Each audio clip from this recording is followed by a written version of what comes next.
Hey, Dale. Hey. Question for you. Okay. What is Tomb Raider's favorite lunch? Tell me, what is it? Croft macaroni and cheese.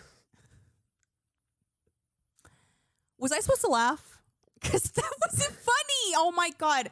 Henry. Okay, everybody, this is my co-host, Henry. He can't make a joke to save his life. Oh my God, it's true. And that's Dale. All work and no play makes Dale a very sad girl. And this is Easy Mode, the gaming podcast. Just a little pause for a second. That wasn't funny. I just want to know. I Tweet laughed. Henry. Yeah, that doesn't matter. If you're going to try to entertain people, they got to laugh, okay? Tweet Henry if you found that funny. But hi, Henry. How are you? Team Henry if you thought it was funny. Hashtag Team Dale if you thought it wasn't. I'm doing great, yeah. Dale. How are you this week? I'm good. Work's been absolutely insane. I'm glad that we, make the plan for when we're going to film weeks in advance because I'm so tired. I mean, it's busy season, so 54 hours so far this week. That's I missed your too face. many hours, babe. It's so gross. What about you? I'm good. What's up? I took a week off streaming, which has been nice. I'm returning to it soon, which is exciting. Mm-hmm. And work's been busy trying to get life together. What else can you do, babes? What else can you do? You just gotta keep moving forward. Yes. But you have had some time to game this week, haven't you? Yes, it's been a nice to just rest. So that's been very, very good. What have you been playing? I'm diving back into Valorant a little bit. A lot of Elden Ring. Nothing too exciting and new. I will say if VHS does not launch as a fully accessible game and stop giving codes to everyone soon, I don't think I'm going to play it. I'm ready to play now. Look, the threats are out. Launch the goddamn game. Give me the game. Stop giving me the codes to people who aren't me. For myself, I haven't had much time this week to game, but there was one day where I was like, I need to feel some happiness. Yeah. So I started to play A Hat in Time, which I've already previously beat, and I got maybe 15 minutes in before I passed out. Oh my gosh. I do love it. It's another platform action adventure game. I love the art. It's also kid friendly, which sometimes you need that just to I play a lot of intensity games. So yeah, I hope to just dive back into gaming. But yeah, super excited about this week's episode and just being here and chatting with you. Yes. And much like my joke at the beginning, this week's episode is all about fails, which is very exciting and very fun to talk about. So you admit that was a fail? I'm deleting this. Take it off the track. Hashtag Team Dale. I'm going to edit this out of the show. But yes, fails is this week's topic. We're going to talk about gaming fails. We're going to talk about industry fails, sort of cultural influencer gaming people moment fails. And it's going to be a lot of fun because failures may not be great in the moment, but other people's failures to look at are always fun. They are always fun. Yeah, sorry to those people. Exactly. I do want to just quickly put out there that if you are enjoying the episodes, remember to give us rate it, share it with your friends. It does help out the podcast a lot. And we just love to hear from you. We love to see how many people just like to listen to us. Yeah. It's fun. I love numbers. We like stats. And we're thankful for everyone who does. We appreciate it a lot. Yeah, we're so thankful. And just a reminder that you also do see a video version of this podcast as a vodcast on YouTube at just search Easy Mode Show. We should come up. You know what we look like. Should. You know where to find us. You know what we look like. And if you don't, well then you'll see on the YouTube. Google us. You'll see us. Let's just jump right into the episode, Henry. We got a lot to talk about, a lot of fails and a lot of drama. A lot of tea will be spilt today. Let's do it. Let's dive in.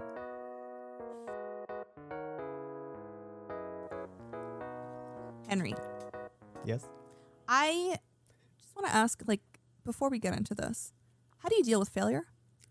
I just tell everyone about it so that they can't hear about it from someone else. Okay. Does failure make you work harder to redeem your image? Yes, I'm actually always fine with failure because I don't mind it. I don't get embarrassed and I know it's a part of growth. It took me a long time to get there, but I've given up being embarrassed because I really don't care what other people think. So sorry about it. That's amazing. Because I tried and you didn't. That's always my reasoning. No, exactly. The only time you've ever actually truly failed is if you just don't try. When the world knocks you down and you're like, you know what, I'm going to stay down. That's failure. I don't know when you said that, I was like, oh my God, knowledge and wisdom. But even though I've heard it before, but right when you said it, I was so inspired. I felt inspired to hear of the chills. I'm like, is it because I'm living in Canada and it's cold or what? But anyways, I digress. The reason I asked that is because I have a list of games here. Some of them have failed and they've truly failed. but some have failed and then have had a large redemption arc. Ooh. So I'm going to go through them. I don't see you as a failure. I mean, sometimes your jokes, like, earlier, flop. Yeah. But that's part of your personality, babes. Yeah. Flopping. Flop era. Okay, let's start. Okay, let's begin. So I just want to know, first of all, do you like superheroes? Are you a big fan of like the whole franchise, Superman, I all that haven't stuff? been until maybe this past year or two. I think WandaVision really got me on the superhero train. Mm-hmm. So there was a game called Superman, aka Superman 64. Oh, and have you heard of it? I actually played this growing up. Oh, did you? Okay, so in the late 90s and early 2000s, there was a huge surge of superhero games. But many of the titles were just like shameless money grabs. They're just being turned out as like quickly as possible, as easily. So the quality of the games were not great. And so Superman is considered the worst game of all time. It was released on the tightest software. Superman had serious technical difficulties. Like, I even saw like a little bit of a clip. Like, you buy this game, you're super excited to play like maybe the character that you love. And it sucks. Maybe, do you like that character anymore? I don't know. Can I tell you I something? feel a bit conflicted. Go ahead. It makes me so sad that this game was a failure because, I mean, and reflecting back on it, I actually remember it very vividly. Reflecting back on it, I can see why, but I loved this game growing up. I loved being able to shoot like lasers from my eyes. I loved being able to fly. Like, I remember it actually not playing well. Like, I do remember that. But like, I did bring me joy. You had to like fly through. One of the things was just flying through hoops, and like that was the level, like through rings in the air. Oh wow! So it wasn't well made, but like it's just so sad. I did enjoy it. I would rent it from Superman Blockbuster. Your favorite? No. Oh. I just tried game. Like growing up, I didn't have a lot of games, so my parents would let me. Face you made. No, like how could you even ask? Gross. Growing up, I didn't have a lot of games, so every once in a while, my parents would let me rent a game from Blockbuster, and this was one I do remember renting maybe once or twice. But I remember once or twice. Yeah, you came back. Okay, yeah, it's noted. Considered the worst game of all time. I can't we're really starting from the bottom. That's no, actually, so rude though. To me personally. The next game I have on the list here is E.T. the Extraterrestrial. Came out in the year 1982. So here's a fun fact about this game. Atari spent around $21 million for the licensing rights alone. Oh my God. And then they paid $200,000, which included an all expenses paid vacation to Hawaii to secure the right developer. So they're putting in fat cash, okay? Imagine if somebody, first of all, they want to get you so bad, they send you to an all expenses paid vacation. I would take that. Maybe, I don't know. Don't woo me like that. You know how influencers get taken on vacations for brand trips? I didn't even know that. Yeah, what? They can do, like, influencers get taken on vacations for brands, specifically like makeup or beauty or something like that. Yeah. Oh, I would sell out easily. Yeah, you want to go to someplace tropical. Oh yeah, I'd be like, oh, this product, I love it. You can't get enough. So, E.T. completely flopped due to mediocre gameplay, like truly mediocre gameplay on the Atari. What's crazy, it's still considered one of Atari's best-selling titles, best-selling 2,600 titles. Yeah, it sold eventually, this was bolded when I read it, eventually sold 1.5 million units. But listen to this. Over 3 million went unsold. Oh, because I guess they're physical. They buried the units in a landfill in New Mexico. And they were later discovered in 2014. So, okay. This is the most shocking part. That's so embarrassing. They put in a little over $21 million to create this game. The total money lost, $536 million. Oh my God. I know, that's a big failure. Now, that's so bad. I recently learned that when you file for an LLC or you're a company, you personally do not have any stake if that company fails. And that is sometimes the only thing that gets me by when I read stories like this. Because if that was me, I'd be like, I just lost $536 million. But because it's a company, I'm like, it wasn't me. Yeah. That was the company is separate them. from you. It's not your That's how I'm going to separate myself from that giant failure. That's wild. Buried them? Embarrassing. Well, I mean, yeah. That's just, you know what? I would have made something with them. A wall of failure remembrance. We have huge landfill problems going on right now. And how many of those come from failed video games? I just want the developers to realize that you failed on this. The Atari E.T. That sucks. Through physical failure. Crazy that it's buried. It doesn't happen anymore, I guess, because all games are digital. No, it doesn't, because it's all electronic. Yeah. Well, not everything, because people do like to have that collectability, but not maybe to the frequency that we previously saw. Yeah. So I digress. With Star Wars Battlefront, do you know anything about Star Wars games? You know that they're super popular. I don't really understand why. Maybe it's because I'm not a Star Wars fan. Anybody listening who's a Star Wars fan, please don't come for me. Thank you very much. Except for Baby Yoda. Love, icon, love you. Baby Shout Yoda, out to you. Yeah. Shout out to Baby Yoda. Come on the podcast, baby. Yoda in the chat. So it's a $60 arcade shooter, but EA managed to make it like the worse than the sequel. So the game is worse than the sequel, which is crazy. It's one of those games where you have to grind to get through anything. No. But when it first released, the fans were so angry that it received a 0.4 score on Metacritic. Is that like one of the lowest ever? I wonder. That's low. Well, think about it. That's not even one, Henry. That's not even one. Is that low? It's not one. But like, I wonder what's worse is what I'm saying. Like, is that the lowest? Yeah, That's pretty bad. Maybe we'll check Superman's after. That's really bad. So the main reason why people were super upset about this, not only was it just like, kind of crappy gameplay, but everything is pay to win and pay to unlock. So fan favorite characters like Luke Skywalker and Darth Vader locked behind paywalls. Oh, EA made this? Yeah. EA made this? Yeah, EA made this. Oh, that makes sense. Yeah. Boo. That's what that is. Boo. So that's a little bit of a flop. People are really upset about it. So have you heard of the game No Man's Sky? I have, and I do remember this game launch, actually. Did you ever play it? No. Were you interested in it? No. Flying, driving, landing. It's very time consuming. There's a lot of it is very time consuming. Collecting. And it's possibly the most talked about indie title in gaming history. Why? Because they did not follow through with their promise. So Hello Games, a developer, they promised the world an infinite universe, okay? But the game, it is open world, but it's so boring and it like compared to the promises that were made. So critics often refer to the game as a boredom simulator. Boredom simulator? That's me when I go to work. I don't like... I was just about to say, that's me, clocking in, doing my auditing. Jobs are boredom simulators. I didn't know we were playing No Man's Sky at work. Listen, I don't claim to be an expert on anything, really. But if someone were to say to me, we created, what was it? A infinite universe of new stuff every time. I just wouldn't believe you. I'd be like, you're lying. No. That just does not sound like physically feasible with like our current gaming technology. And I did like, no offense to this indie studio, but I'm like, you don't have the resources to do that.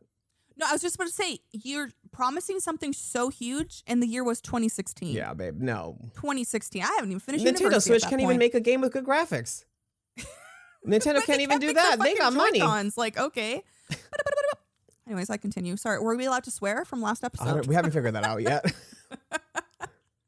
Okay, so here's a game I do love Fallout. The first game I played, Fallout New Vegas. Oh, I love them too. I liked it. I played 3. It's a decent game. You played 3? Yeah. Oh yeah, I heard 3 was actually good too. So Fallout 76 had such a bad release. Everything about it was just awful. Ugh. The game was a buggy mess. In the first week of the release, the game had 2 updates that were larger than the game itself, which is crazy. That's nuts. I mean, I remember the whole launch because I was excited. It was a lot. Yeah, people were excited. And they're like, wait, what?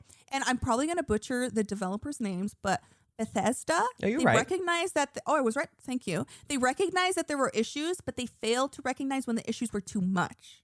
So the game should have actually been delayed to fix the problems, but they're like, nah, babes, it's out for sale. Should have been delayed like Dale. That's on brand. I just don't understand why they do that. It's because there's a lot of demand, and we're gonna get to the next game after I talk about this. Like, there's a lot of consumer demand, and when people wait for too long, like they get super angry, and it's almost like they feel like they've been owed. But also, you have to keep in mind that like humans are making the game, and humans can only go so far, and there's gonna be errors, but people are not patient. And it can't always be like the demand from the people. It also has to come from like the management and like the developers and the team, like overall making like a big decision. But I feel like the decision here was just not the right one. However, the game is currently in the best state it's ever been. So if you guys want to play it, you can play it now. So like I was saying earlier, games or people who have failed, disastrous things have happened. They often go underneath redemption arcs. If you're playing Fallout 76, let us know what's going on there. Are people playing it? Should I buy it? It's heavily discounted. We get it? People are like, you can get it. It's heavily discounted. I don't know. Let us know what's going on. Yeah, tell us. Tell us the tea. Spill the tea. Yeah. All right. Here's the hottest tea on the list. Okay, and you're gonna have a couple opinions on this one. Cyberpunk 2077. Ugh, an embarrassment. You know what's sad about this game? I didn't know what it was, and people were like, "What do you mean you don't know what it was?" Freaking out. I'm like, okay. This game was the most broken AAA game to hit shelves. Every copy was being recalled, and stores stopped selling the game. It was even removed from the PlayStation Store, which I'm like, what? By Sony. Sony's like, you know what? Remove. Take it out. Embarrassing. It's so embarrassing. So the developers knew how broken the game was. They didn't even allow YouTube reviewers to show their own footage of them playing the game. They were only allowed to review the game with the footage that they provided them, which is like, that's so bad. You knew how bad it was, and you're trying to control the narrative. Why do they because think you know that's gonna be so bad? I don't know. They actually faced some class action lawsuits. Good. It's from their own shareholders. They allege that CT Project, they violated federal laws by misleading investors over the quality of the game. And they recently settled for $1.85 million. So that's, holy crap. When your own shareholders are like, squeeze? What? Only 1.85 million? Oh my gosh. Yeah, that doesn't seem like a lot, but it just... Still, like the fact that something had to happen like this, it just shows that they just should have waited. Yeah. You know, people were so angsty about it. They're like, what do you mean we've been waiting for so long? The game hasn't come out. Like, what do you mean? Who can we blame here? Are we all to blame? I will say also, I mean, it's probably a combination of both, but something I was going to mention with Fallout 76 and Cyberpunk is that at the end of the day, these companies, a lot of them just care about profits. They do. So they know they can launch a broken product and people will buy it. I mean, and they made a lot of money. And they made a lot like of money. $300 million. I mean, on like the first day. The hype was real, and then like, some people were able to play it. Some people weren't even able to like open it on their PC. Yeah. But I just wonder how much profit, because you know, game development. We already know game companies aren't spending a lot of money to pay full-time employees. They're doing a lot of contract work. They're not bringing people full-time. So there's like going to be an extension of like costs related to product development and developing the games. So that probably plays a big factor, and they just want to cut that number to have a bigger profit margin after launch. And then they'll leave it to like their skin and bones internal teams to like launch the patches and fix all the issues that shouldn't have even been there from the first place. Yeah. Yeah. It's actually Shame. so sad. Yeah. Shame. Hire people full time if you want to make a good game. Yeah, Give and pay them their worth. Yeah. Yeah. That's not even asking for a lot. It really is millions. Yeah. It's really not. Henry, which of the games that I've listed so far was the most shocking for you? Honestly, disappointing to see Superman on the list. Again, as I said, I was so sad to hear it's considered the worst game. I just enjoyed it. So what the hell? I wonder how you'd feel playing it now. You know, would it like completely shatter no your one dream, can take or the would you memories just be like this that I have. That's true. Nobody can take your memories. Yeah. Just a happy little boy playing Superman, his least favorite superhero, but enjoying the game. What about you? Well, when I was reading this, I think it was about No Man's Sky because I didn't actually realize how bad it was. I always see it on sale on Steam. Yeah, it's always on there. Should I pick up that game? And then I read about it and I'm like, wait a second. What? Boredom simulator? No, thank you. Rip. No, thank you. So that's the one that was the most for me because I knew about all the cyberpunk drama. Yeah. I think too, and my PC couldn't even handle it. They had a presentation like at maybe like at E3 or at one of those conferences where like they launched and announced. So there was a lot of hype. So disappointing that it worked that way for them. Yeah, you win some, you lose some. Hopefully that whatever they release going forward, they, put some thought into it at least. And never overpromise. Don't make promises you Honestly, can't keep. Here's a bit of a life I know what you're lesson. going to say, and I'm with you on this. Say, do the bare minimum. And then you can only go up from there. Because if you tell people you're going to like overachieve and you have to constantly do that, then when you fail, it's huge. But if you do the bare minimum and you just do what you need, no one's ever going to expect so many things from you. I'm not telling you to just like create a game that's the bare minimum, but I'm just saying like don't lie to the people because people they'll remember and then your whole reputation is tarnished. Yes, it's under promise, over deliver. That's right. You said it way better than I did. Yeah. Well, I've heard it a million times. So it's always that. It's what everyone tries doing now to look good. Yeah. But I'll remember to do it because I always forget. Yeah. Yeah, that's all I really had for you, Henry. I know that you're going to talk about some industry and community fails coming up next, so I'm excited to hear about that. Oh, yeah. I love drama. I love controversy. You tell me the drama and I'm going to chime in. Can't wait. All right, Dale, now we're going to dive into some drama, controversy, scandal, Not the scandal. Scandalous. Escándalo. But these aren't going to be video game related. More industry, more culture, more a little bit influencer, more like events, announcements even. And I'm going to start you off with my first one, which is to me was the most devastating blow I've received in this past year. As we know, I'm a big Nintendo fan. It was my main consoles growing up. So Super Mario and Mario have been close, near and dear to my heart for years and years. I know what you're going to say. I know what you're going to say. But this last year, they announced they're making a Super Mario movie finally. Joy. Happiness. Yes, I want this. But at the same time, they announced that the voice for Mario himself, the namesake, the face sake of the franchise, is going to be voiced by Chris Pratt. Disgusting. Literally, I have felt rage when I saw this. I don't get it. I tweeted. People were angry, and I don't know why he's always casting stuff. Can we stop casting Chris Pratt? Get him out.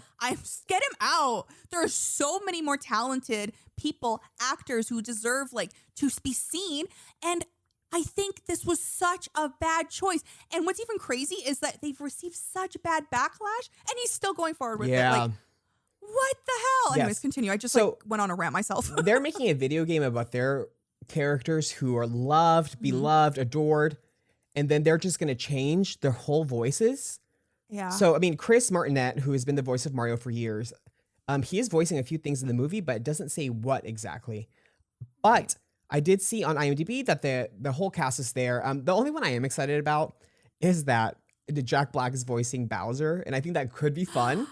That actually does sound fun. Yes, I'm excited about that one. I'm a little skeptical on the rest, if I'm being quite honest. I don't know why they're American, first of all. But so Princess Peach is going to be voiced by Anya Taylor-Joy, who I do love, but skeptical about this. Seth Rogen is going to voice, I don't remember who Seth Rogen is going to voice. Charlie Day is going to voice Luigi. Fred Armisen's also going to be in the movie. And then Toad is going to be voiced by Keegan-Michael Key. Now, that was one that I found upsetting as well, because Toad has an iconic sound and voice. He's like, you know what I mean? Like, he has the screams. He has was Gilbert Gottfried not available? I mean, that would have been, I think that would have been a lot better. I think he's problematic, so. Yeah, well. But it would have been the closest thing to it. It would have been closer to that rasp. Yeah. You know? So it's going to be weird that they just don't have their voices. Yeah. Because those characters pre-exist this film, so just use the people who voice them. And especially for people who grew up playing these amazing, famously, the games of their childhood, their nostalgia, it's going to ruin. It's never going to compare. And I just feel like maybe it was created for the new audience, like the iPad babies. I don't know. But it's not for the people who were grown up with. I don't get it. I'm not an iPad baby. I don't get it. It's just, it's not Super Mario. It just isn't. It isn't any of the characters. It's not the vibe. Nope. Regardless. Well, speaking of famous people, we don't talk about Twitch here often. We don't. Valkyrie, Ray, as she goes by, she was this year launched, I don't know if you heard about this, launched a skincare line. Oh, yes. I follow her. So she was super stoked about it. Yep. So put years and years of work into it. Launches it. It's called Reflect, created by a cosmetic company here in New York City. The skincare was designed for everyone who uses a screen. She launched 5 products, and the product claimed to boost your skincare against blue light, like SPF, but for screen light. Now, the product launched, and everyone could not believe, there was such hype around it. People love Ray. She has a huge fan base. Co-owner of 100 Thieves. She's big. She's a big deal to be launching a product. Product launches and everyone is confused. And I remember Twitter was in shambles. Yeah. And then, it was a dramatic day. Even so many Twitch streamers were already, first of all, promoting, because obviously there's a social media plan involved with any launch. But then also, the main thing that really brought this launch down is that there have been multiple studies to show that blue light makes little to no effect to any skin damage. So sitting in front of screens, the light from your screens does not contain UV. It does not contain anything that would be damaging to your skin. We know it's exhausting to the eyes and difficult to look at. Of course. But this is skincare. So basically, she was launching a line of products that were basically useless.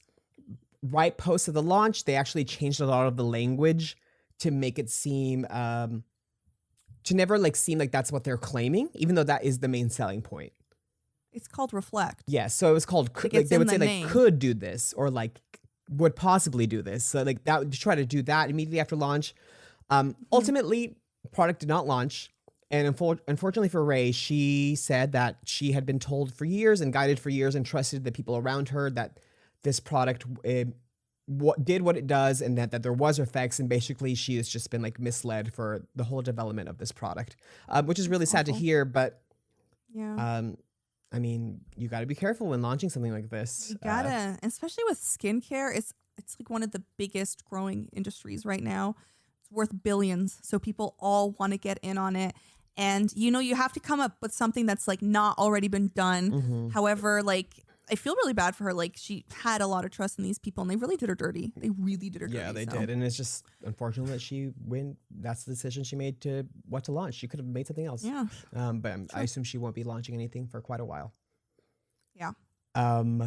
So other funny controversies and just people misleading. Well, here's what I say. It's very much like Gwyneth Paltrow Goop. Like it's snake oil. Like you're selling products that don't really exist or do anything really don't ever bring up Goop to me. I am triggered by Goop. I know, it is upsetting. But it's like products that don't exist. And I'm sure they were hoping, the company itself, who obviously knows that there's no blue light damage, was hoping that it's something people would start believing.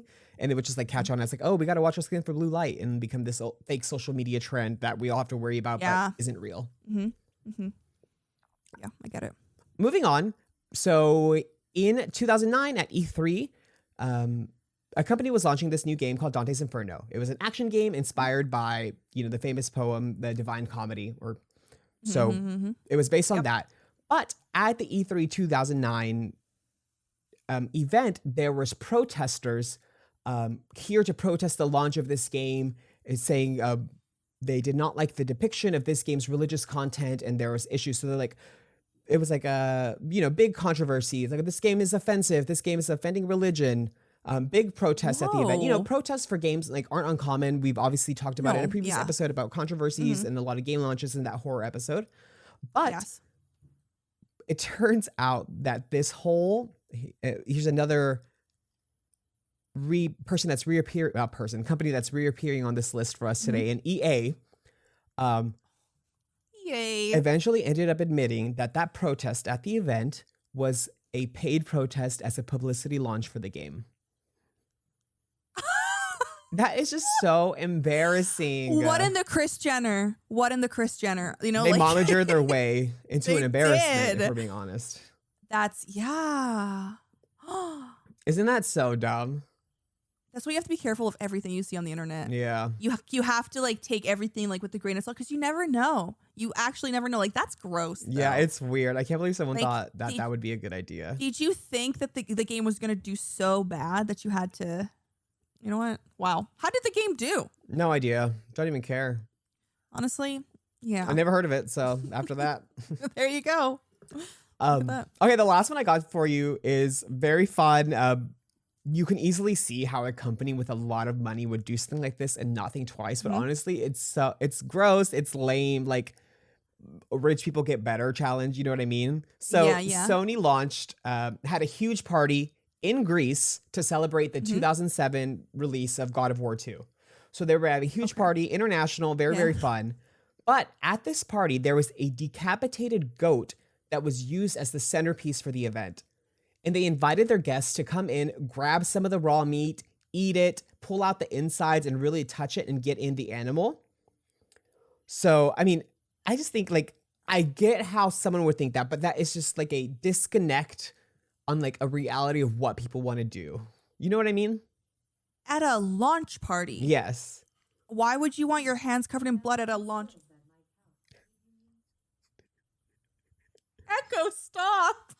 What was that? Your Amazon Echo? Yeah, it just went off and I was like, who came down here? I'm so sorry. You're good. Carry on. What were we talking about? We're talking about, you go to a thing and you get blood all over your hands. Like, that's awful. Yeah, that's not great. I don't want to do that. You're going to dress like super nice. You're like, no, I gotta like put my hand in and get the guts out. Well, who thought of this? I'm gonna probably say a rich man. I'm going to go ahead and give you that. That feels very on brand. Now, after the party, obviously there was press, there was photos. Of course, animal rights activists and like general purveyors of common decency would not be okay with seeing that and knowing that there's an animal executed for entertainment purposes. Yeah. Now, we know I'm vegan. I don't eat animal products. However, culturally and for other people, I don't condone the choice or anything like that. Everyone can do whatever they want. But for an entertainment purpose, I'm very against. Yeah. An animal should not be murdered for fun. For Gross. a launch? And wait, they made people eat raw meat? They like encourage everyone to like get inside there and like take a bite of the raw meat. Like it's just like they're like, ooh, really into the God of War. We're like, ooh, we're really diving in. That sounds like a health code violation. Yeah, pretty sure. And then you're gonna get sick at a room temperature animal. Yeah, it's these weak American immune systems. I want to look up some photos of this if I can see it, like how bad the launch party was. You know, there's probably somewhere on the internet unless they scrubbed it clean, but it has to be. Whoever decided that, I need you to have like a long look in the mirror, if you can even like make eye contact with yourself and just really think about why you thought that was appropriate. Wow.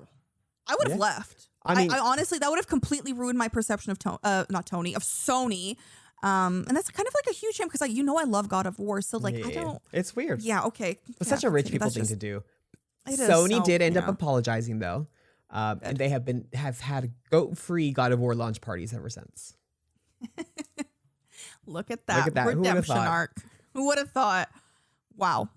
That was quite shocking. I would say that's the most shocking one on your list. Really? Quite honestly. I mean, yeah, it's not. It's pretty weird. It's pretty wild. But like, also, like, I can't say I'm shocked. Like, it's shocking, but it's not. I can see people doing that. That is so gross, though. And in 2007. I know. Like, okay. I know. All right. I know. All right, that's all I have for you. Let's take a quick break. Because I need to get rid of this goat in my head image, but I also need to Google it because I kind of do want to see.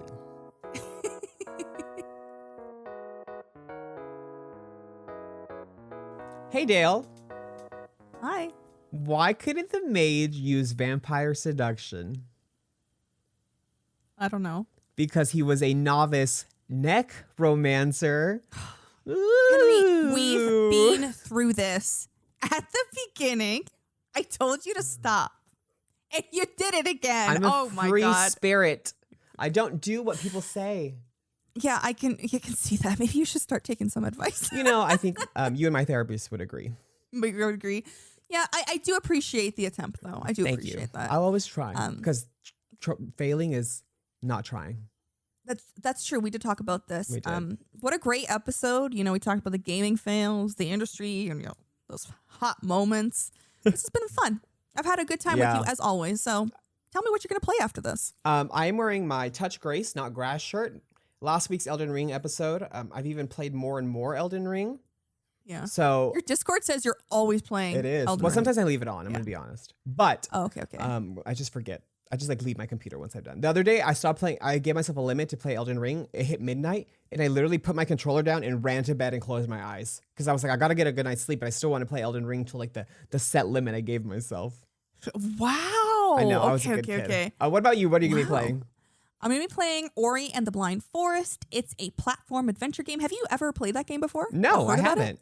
It's very beautiful and it's like has great, reviews. And I think we should talk about it like maybe down the line if we do a platform episode. Ooh, that would be a good idea. I like that. So love it. But yeah, if you like the show, please share it with a friend. Share it with a friend who doesn't know the tea. Yeah. You got to spread the tea, you got to spread the word. And let us know if you want Superman 64 to make a comeback.